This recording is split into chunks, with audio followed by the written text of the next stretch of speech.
Nitakwenda kuangalia makundi makuu manne ya mashahidi. Shahidi wa kwanza wa maisha yako wewe kama Mkristo, shahidi wa kwanza ni watu wanaokuzunguka au watu wa karibu yako. Tunaishi na watu kwenye familia, kwenye jamii, mahali popote tunaishi na watu. Watu wanaokuzunguka wanaweza kuwa majirani, wanaweza kuwa wafanyakazi wenzako, wanaweza kuwa wateja wako kwenye biashara yako. Na Biblia inaelezea kwamba maisha yetu sisi yanatazamwa na watu wengi kwa sababu tumezungukwa na wingu kubwa la mashahidi.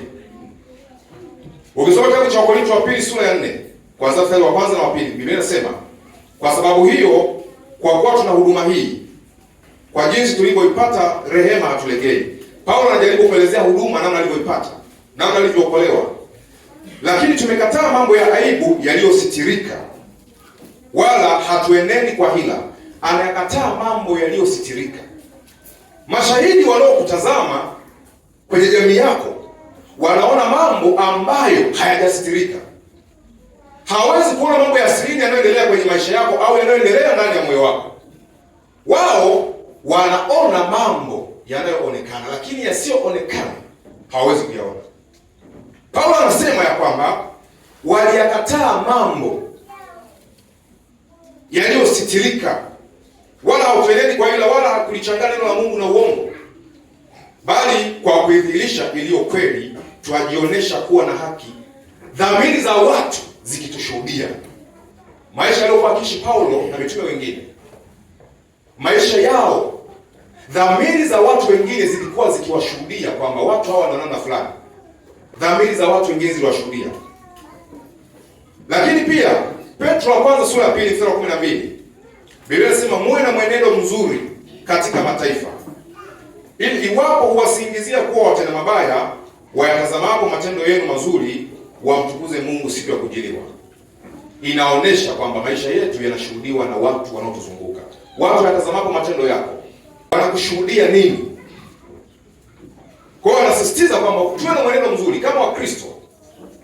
Wewe unatazamwa na watu wengi, kwa hiyo yatupasa tuwe na mwenendo mzuri, ili watu watakapotutazama, hata kama wakaenda kukusingizia kwamba wewe unafanya jambo fulani, basi ushahidi wao hautakuwa na nguvu. Tunamwona hata Bwana Yesu wakati ameshtakiwa, wakaenda pale wakatoa shahidi nyingi sana za uongo, lakini Biblia inasema hata huu ushuhuda wao walioutoa juu ya maisha ya Yesu haukupatana, kwa sababu walikuwa wakishuhudia kitu ambacho hakina uhalisia, kwa sababu walikuwa wanadanganya. Kwa hiyo maisha yetu yanashuhudiwa na watu wengi. Waebrania 12:1 anasema, basi na sisi pia, kwa kuwa tunazungukwa na wingu kubwa la mashahidi namna hii, na tuweke kando kila mzigo mzito na dhambi ile tuzingayo kwa wapesi, na tupige mbio kwa saburi katika yale mashindano yaliyowekwa mbele yetu. Anasema sisi tumezungukwa na wingu kubwa la mashahidi.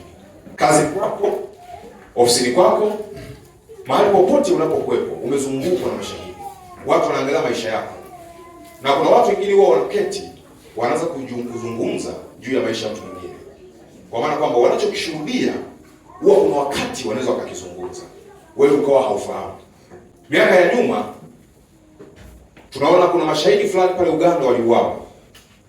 Wale mashahidi walikuwa na Kristo, wengine walikuwa Roman Catholic, wengine walikuwa Anglican. Waliuawa. Na waliowaua wale watu wakati wa mfalme aliyekuwepo kipindi hicho mtawala, aliwaua kwa kutafuta ushahidi kwa watu waliokuwa wakiwazunguka, na yakatengenezwa mashtaka ili kuwakamata wale watu, kwamba wale watu wanatuletea sisi habari gani. Kwa wale watu waliuawa pia kwa kusingiziwa au kwa kushuhudiwa juu ya kile unachokifanya, kwamba hiki kitu unachokifanya akiendani na matakwa yetu sisi na namna tulivyozoea. Kwa hiyo wakauawa pale Uganda, na tutasoma habari zao. Lakini pia shahidi mwingine anaweza kuwa shahidi wa maisha yako wa karibu, ni mtu unayeishi naye karibu. Yule mtu anajua siri zako zote. Kama wewe unaamka asubuhi, unarusha shuka juu ya ukuta, unakimbia, anakujua. Anajua siri za maisha yako. Mume na mke wanajua siri. Mtu wa karibu yako anaweza akawa anajua siri zako kuliko watu waliokuzunguka. Yeye ana advantage kubwa sana kujua nini unatenda. Na ndio maana inabidi tu kujitahidi kuwa mwaminifu, hata wewe kati yako na mtu unaishi naye, kwa sababu huyo ndiye pia shahidi wako wa maisha yako, anayejua kabisa kwamba huyu jamaa huwa akiamka asubuhi, kama ni mwanaume sasa, wangu mimi akiamka asubuhi, anatoka anakwenda chooni, anahesabia pesa kule, alafu anachomoa analeta, nina pesa hii hapa. Mke wako anajua siri zako. Japokuwa amenyamaza, hawezi kuzungumza bila kanisa, hawezi kuzungumza bila watu wengine. Ametunza siri, lakini anajua maisha yako. Je, watu waliokuzunguka, mtu uliyeketi karibu naye, mtu unayeishi naye nyumba moja, anakushuhudia nini? Je, anakushuhudia mtenda mazuri au anakushuhudia ya kwamba wewe ni mtenda mabaya? Bila katika kanisa, mchungaji wako ni shuhuda pia wa maisha yako. Kiongozi wako wa karibu ni shuhuda pia wa maisha yako. Anaweza kuwa na hints kadhaa kuhusu maisha yako, anakushuhudia. Na Biblia inasema kwamba watini wenye kuongoza, maana hao wanakesha kwa ajili ya roho zenu, kana kwamba watakaotoa hesabu. Mtu atakayetoa hesabu maana yake ni mtu atakayesimama pia kwa ajili ya kutoa ushuhuda wa maisha yako. Anapoenda mbele za Mungu kukuombea, ataanza, Mungu mtazame huyu. Tazama juu yake juu ya maisha yake ni kuna 1, 2, 3. Anatoa ushuhuda wa maisha yako mbele za Mungu. Kiongozi, wewe ni shuhuda wa maisha ya watu wengine. Unajua mambo yanayoendelea kanisani, unajua mambo yanayoendelea kwenye idara yako. Na unamwona kuna mtu, kuna njia anakwenda ambayo haikai vizuri, lakini unaamua kunyamaza. Hiyo ni hatari kubwa sana. Mungu anasema kwamba nimwambie hapo mtu utakufa, alafu wewe usimuone na kumwambia kwamba utakufa kama Mungu alivyosema. Bila mtu atakufa katika uharibifu wake vile vile, alafu Mungu ataitaka ile damu mikononi mwako.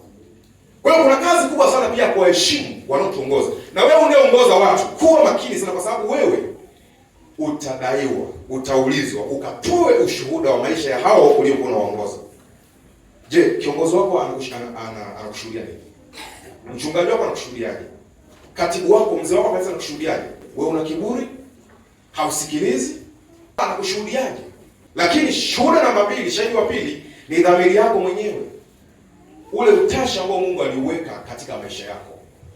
Ile dhamiri inakushuhudia mwenyewe. Watu waliokuzunguka wanaweza usione baadhi ya mambo yanayoendelea kwenye maisha yako. Mtu wako wa karibu anaweza asione, kuna baadhi ya vitu asiweze kuviona. Lakini dhamiri yako ambayo unaishi nayo wewe, akili yako, ule utu wako wa ndani, unatambua sana yanayoendelea ndani ya moyo wako.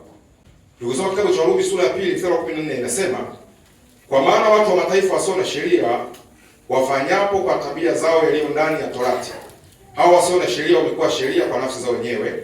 Hao waionyesha kazi ya Torati iliyoandikwa mioyoni mwao, dhamiri yao ikiwashuhudia na mawazo yao yenyewe kwa yenyewe, yakiwashtaki au kuwatetea.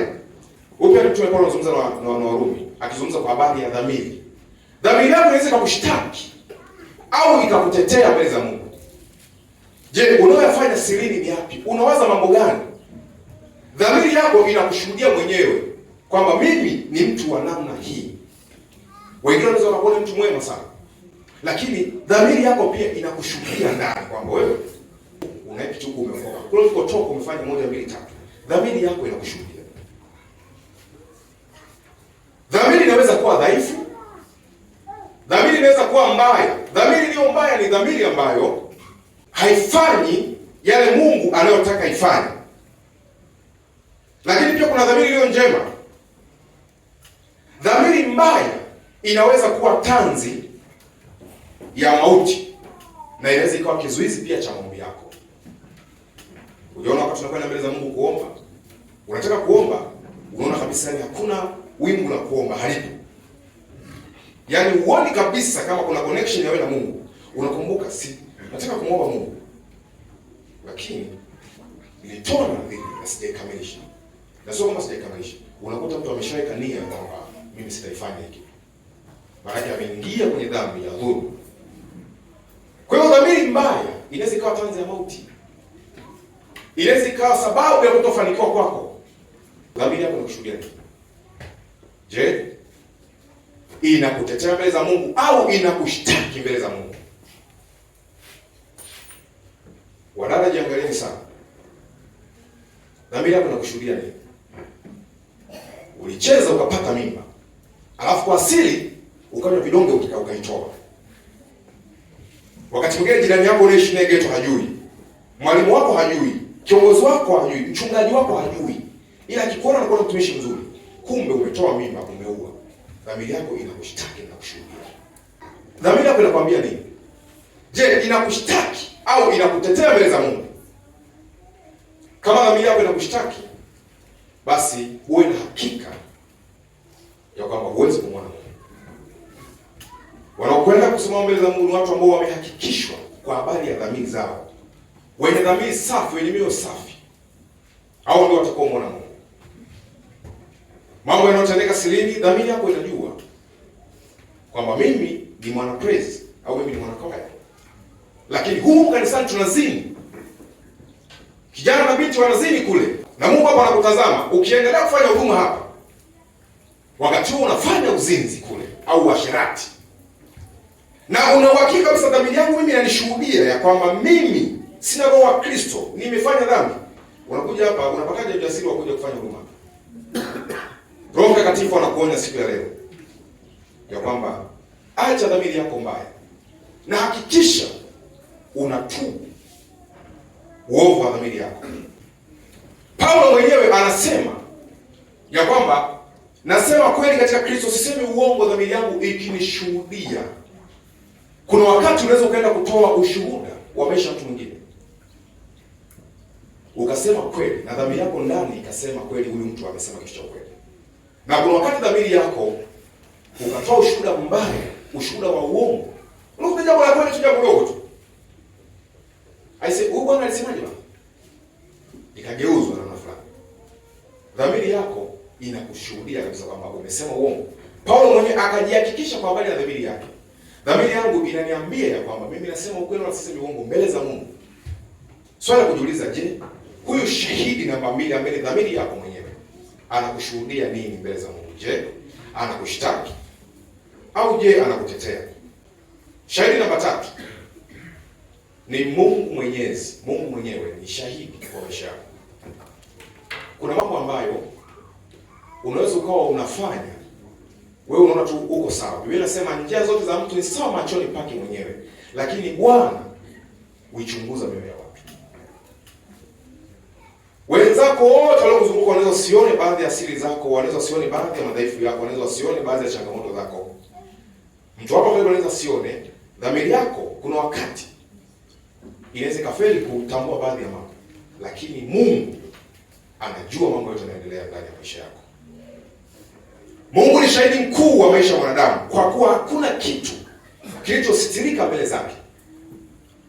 Hata kama ungeenda chini, ukajichimbia chini, ukazama ndani ya maji, hata wale wachawi wanapotea hewani, anafanya maovu gizani, bado Mungu macho yake yako kila mahali, anaona kila kinachoendelea. Ukisoma Mithali 15:3 anasema macho ya Bwana yako kila mahali, yakimchunguza mbaya na mwema. Macho ya Bwana yako kila mahali. Kila mahali unapokwenda, Mungu yupo. Huwezi kumkimbia Mungu mahali popote. Mungu anaona mambo yote yanayoendelea mahali popote. Hata pale alipoketi anajua nini kinaendelea kanisani. Kwa mwingine wakati ibada yuko na chati, Mungu yuko anakushuhudia vizuri. Mwingine wakati ibada sasa hivi yuko anapiga story, Mungu anakushuhudia. Mwingine wakati ibada yuko nje anapiga story bado, Mungu anakushuhudia. Anaona kila kinachoendelea. Lakini hakuna nguvu ya Mungu au neema ya Mungu uliyokutana nayo kwa ibada. Mungu anaona kila kinachofanyika. Mawazo yako Mungu anayatambua. Unawaza nini? Kila dakika unawaza nini? Unachokisema Mungu anatambua. Unaweza kuzungumza mambo yakaonekana ni kama ya kweli mbele za macho ya watu, lakini Mungu akushuhudia. Anaona hasa kwamba unazungumza mambo ambayo sio ya kweli. Lakini pia Mithali 5 anasema njia zetu zote. Mithali 5:21 anasema kwa maana njia za mwanadamu zi mbele za macho ya Bwana, na mienendo yake huitafakari.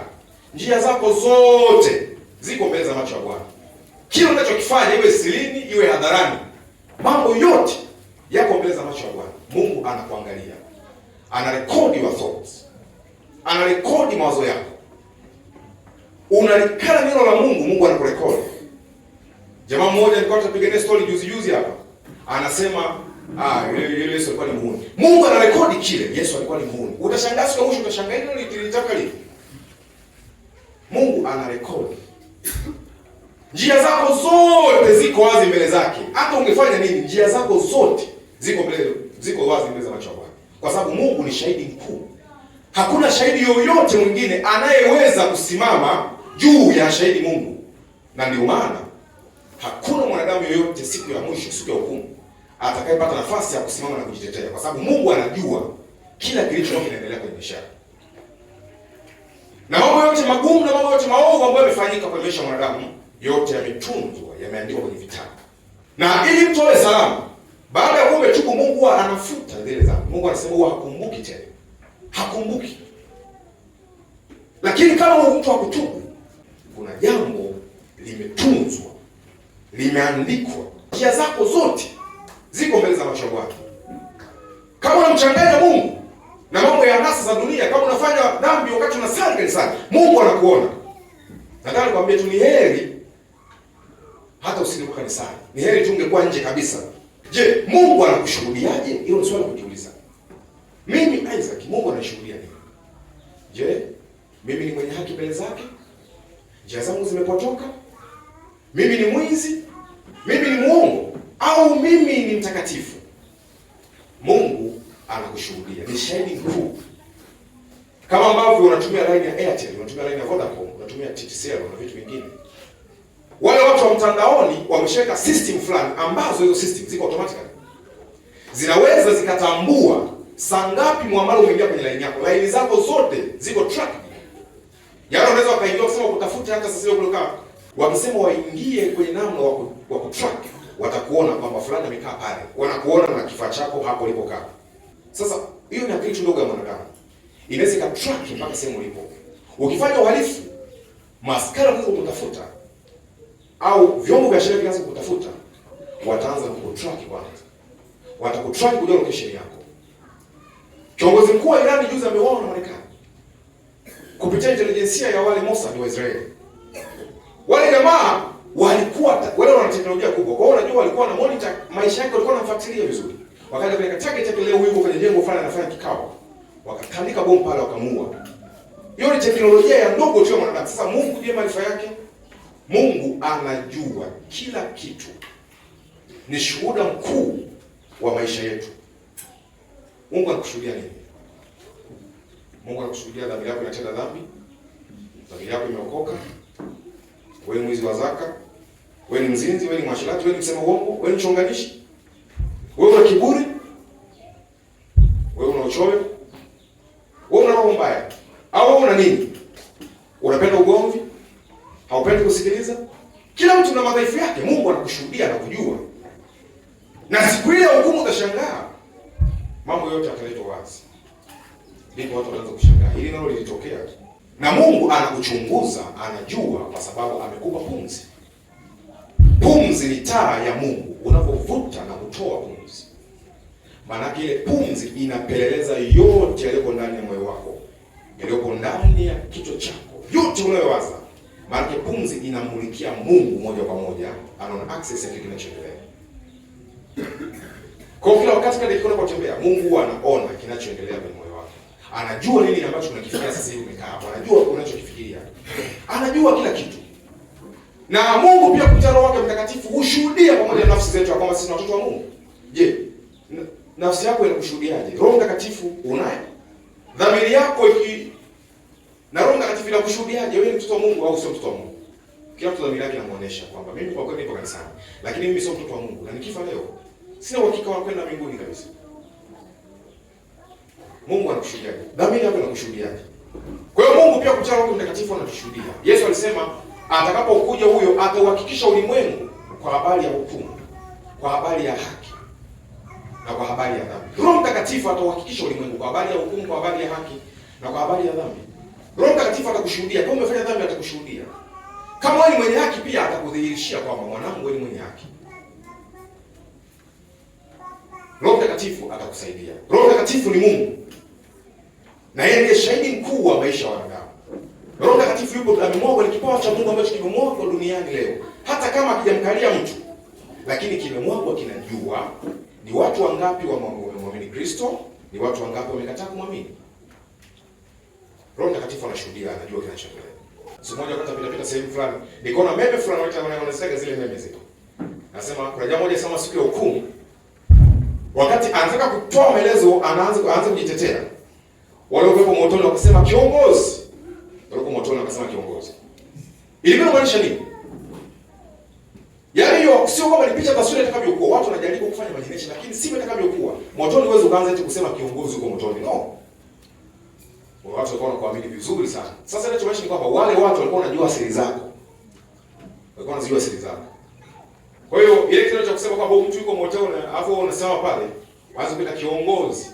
Maana inawezekana ulikuwa ni muamini uko kanisani. Lakini vitu ulivyokuwa unavifanya kule ni vibaya kuliko hata siamini. Unajua unaweza kufanya mambo magumu kuliko hata mpagani aliyeko nje. Unafanya vituko aibu za kutosha kuliko hata mtu mpagani. Na nasema hivi, haki yenu sio kuzidi Mafarisayo. Hamtaingia kama katika ufalme wa Mungu. Yaani wewe kama unajiona kwamba kuna wakati nilikuchukua wewe nikakuweka na jamaa fulani pale sasa ambaye hajaokoka. Yule ataonekana inafuu kuliko wewe. Wewe ni uhakika kabisa kwamba utakuwa. Shahidi wa mwisho ni Ibilisi au Shetani.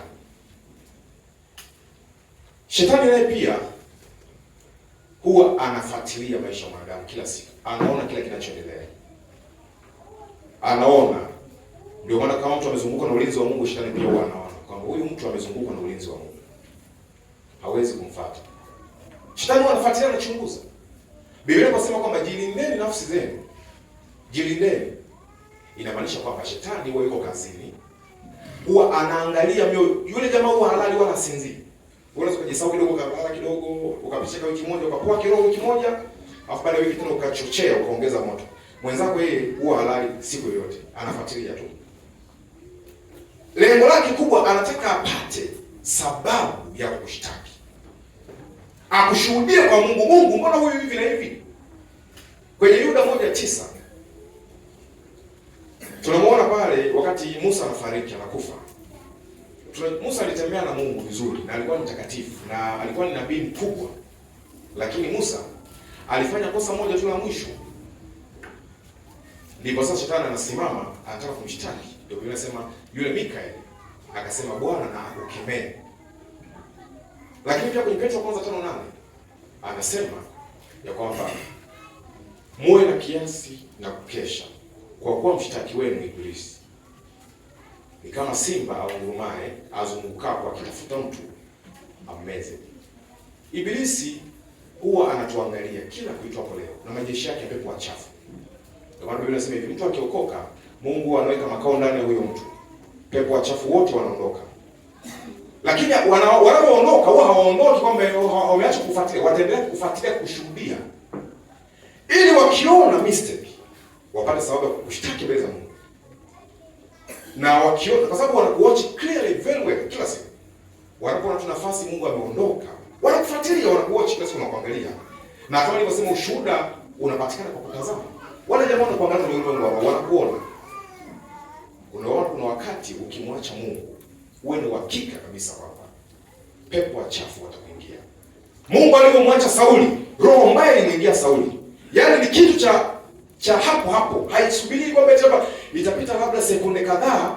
Mungu akishaondoka tu immediately, Shetani anachukua nafasi kwenye makao ya moyo wako. Yaani haisubiriagi sio ni no. Kwa Shetani naye pia ni shahidi. Huwa anaangalia. Lengo kubwa anataka akupate na sababu ya kushtaki. Ndio maana kuna wakati mwingine, kuna shule zingine zijapokuwa sithibitisha sana. Anasema mtu mmoja alipokufa alifika akaona uwanda fulani, eneo flat. Akaona. Sasa wakati anasubiri anajiuliza sasa mimi nenda wapi hapa? Hizo ni nadharia ambazo wakati mwingine zinatumika kama kutufundisha ili tuweze kujua na ndio Shetani anashtaki. Akaona uwanda mkubwa, wakati anajitafakari anajua sasa mimi naelekea wapi? Kwa sababu ni mgeni sasa, hilo ni mgeni hajui. Uzima wa milele ni wapi? Kwenye upotevu ni wapi hajui. Lakini iko wazi kabisa kwamba mtu unapofariki kama wewe ni mtenda dhambi, hautaona option mbili wala hautaona option yoyote. Wewe option yako moja itakuwa imeshafunguka kwamba wewe ni wa kuzimu. Na mtu kama wewe mtakatifu, hautaona option mbili, kuna option ya kwenda hivi, kuna option moja kwa moja, malaika watakuchukua na kuescort kwenda mbinguni. Sasa huyu mtu akawa anatoa nadharia hiyo kwamba wale watu akawa wakati anajitafuta naangalia, shetani akatokeza, akaja na Biblia. Shetani anaijua vizuri neno la Mungu. Biblia inasemaje hivi? Wao wasema wanamwamini Mungu na mashetani nao wanafanya hivyo hivyo. Tena wao wanafanya zaidi na kutetemeka. Kwa hiyo shetani hawezi kumwambia eti unajua neno la Mungu. Hiyo sio kitu cha kumtisha shetani. Yeye mwenyewe anajua neno, kila kitu anakijua kilichopo. Na nikwambie kitu kimoja kwamba Mungu unajua atakuhukumu kwa nini? Mungu atakuhukumu kwa neno lake alilolisema kupitia watumishi wake. Shetani akamwambia kwamba sasa wewe sikiliza. Umeona hapa imeandikwa, akamfunulia. Hii inamaanisha kwamba shetani alikuwa anamfuatilia kwa ukaribu kujua anatenda nini. Hawa ni mashahidi wanne wa maisha ya Kristo. Mashahidi wanne wa maisha ya mwanadamu yoyote. Je, watu hao wanakushuhudia nini? Watu hao wanakushuhudia nini? Marafiki zako wanakushuhudia nini? Kazini kwako watu wanakushuhudia nini? Nyumbani kwako unapokaa wazazi wako wanakushuhudia nini? Binti, mama yako anakushuhudia nini? Je, anakushuhudia kuna kiburi? Dhamiri yako inakushuhudia nini mbele za Mungu? Je, umeokoka au hujaokoka? Mungu anakushuhudia nini? Mungu anakuonaje anapokutazama sasa hivi hapo ulipoketi? Na upo kanisani unaabudu miaka 5, miaka 10, Mungu anapokutazama anakuonaje? Achana na Mungu kuona. Wewe dhamiri yako sasa hivi inakwambia nini? Naomba tusimame.